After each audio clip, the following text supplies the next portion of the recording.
Question बनता है कि जोना पेल्यूसिडा, जैसे लेयर के नाम आ जाएगा, कौन सी लेयर ऐसी है जो सेल्स की नहीं बनी होती? तो यहां पर ध्यान रखिएगा, ये नॉन सेलुलर होती है। कैसी होती है? Non cellular. किसकी बनी होती है? ग्लाइकोप्रोटीन की, made up of glycoprotein. Glycoprotein की जगह प्रोटीन भी लिखा हुआ आ सकता है सीधा। ग्लाइकोप्रोटीन में ग्लाइको यानी कार्बोहाइड्रेट, थोड़ा सा कार्बोहाइड्रेट जुड़ जाता है प्रोटीन के साथ, तो उससे जो कंपाउंड बनता है उसको ग्लाइकोप्रोटीन बोलते हैं। तो ये नॉन सेलुलर लेयर है। नीट में एक बार आया हुआ भी, जोना पेल्यूसिडा को लेकर के वैसे कई बार क्वेश्चन पूछे जा चुके हैं। एक बार ये चीज भी आ गई कि नॉन सेलुलर लेयर कौन सी होती है। ये जो फॉलिकल है इसको आप क्या बोलते हैं? मेच्योर फॉलिकल, या इसी का नाम क्या होता है? Graafian follicle. इसी को आप क्या बोलते हैं? ग्राफियन फॉलिकल बोलते हैं। ग्राफियन फॉलिकल जो है बेटा जी, ये पूरी तरीके से बन चुका है, पूरी तरीके से फॉलिकल डेवलप हो चुका है। अब क्या है कि इस एग को, ये जो एग है वो किस रूप में है? सेकेंडरी साइट के फॉर्म में। इसको यहां से निकल के फेलोपियन ट्यूब में जाना होगा, तो फॉलिकल को तोड़ना पड़ेगा, तोड़ करके ये बाहर निकलेगा। तो यहां पर देखिएगा कि जब फॉलिकल यहां पर टूटता है, फॉलिकल रप्चर होता है, तो क्या क्या उसके साथ जाता है? यहां पर अंदर की तरफ क्या है? ये सेकेंडरी साइट, और उसके बाहर की तरफ ये कौन सी थी? क्यूमुलस लेयर थी, जिसको अब आप कोरोना रेडिएटा बोल सकते हैं।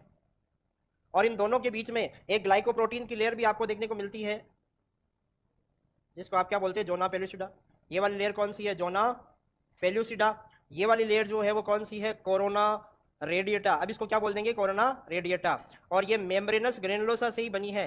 मेम्ब्रेनस ग्रेनुलोसा ही इसका क्या है? ओरिजिन है, उसी की सेल्स की लेयर है। और ये अंदर की तरफ जो आपको दिख रही है ये क्या है? Secondary oocyte। ठीक है, ये जो एक आपके पास यहां पे है वो किस फॉर्म में है? In the form of secondary oocyte। तो बहुत ही बढ़िया सा क्वेश्चन बनता है बेटा। ओवेरी से जो एग रिलीज होता है उस प्रोसेस को आप बोलते हैं ओव्यूलेशन। क्या बोलते हैं? ओव्यूलेशन बोलते हैं। और ओव्यूलेशन के दौरान एग किस फॉर्म में रिलीज होता है? तो सेकेंडरी oocyte के फॉर्म में एग जो है वो रिलीज होता है।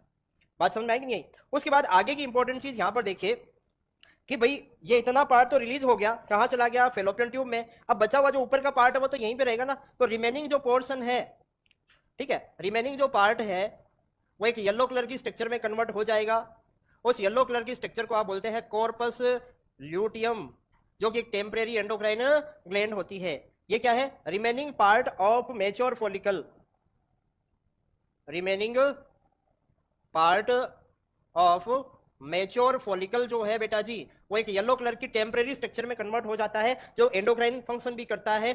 और ये आपके एक हार्मोन भी प्रोड्यूस करता है। Corpus luteum progesterone mainly hormone produce करता है, एस्ट्रोजन भी करता है, और भी छोटे मोटे और हार्मोन प्रोड्यूस करता है, पर मेन हार्मोन इसका कौन सा है? प्रोजेस्टेरोन। यहां पर आप देख पा रहे थीका इंटरना, थीका इंटरना भी एक ग्लैंड की तरह काम करती है। ये आपके रिलीज करती है कौन सा? एस्ट्रोजन।